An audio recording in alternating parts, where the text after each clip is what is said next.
हा नमस्कार. माझं नाव केशव मोतीराम भगत. मी सांभई या गावचा आहो. शेतकरी व भाजीपाल्या शेती करतो. 8 एकरवर भाजीपाल्याचं पीक होतं.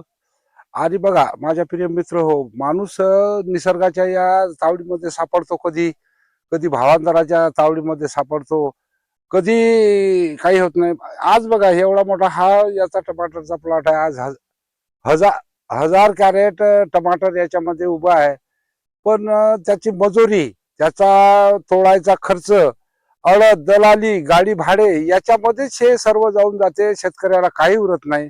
शेतकऱ्यासाठी या भाजीपाल्यामध्ये शासनानं भावांतर योजना करायला पाहिजे, की जसं त्या शेतकऱ्याला साधारण एका कॅरेट मध्ये 50 रुपये जरी उरले तरी तो आपला जिद्दीनं आणि चिकाटीनं धंदा करेल आणि लोकांनाही त्याचं म्हणजे परवडेल.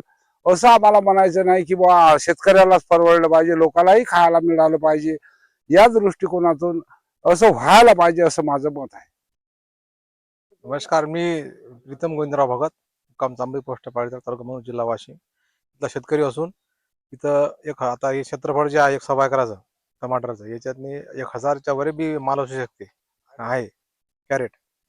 आणि भावारी जर म्हटलं तर 50-60 रुपये, 70 रुपये, 80 रुपये याचेच भाव आहेत. शेतकऱ्याला कुठल्याही प्रकारचं परवडून नाही राहिलेलं आहे. तर शासनाने याच्यावर काहीतरी उपाययोजना करून शेतकऱ्याला भरीव मदत देण्याची मागणी करत आहोत.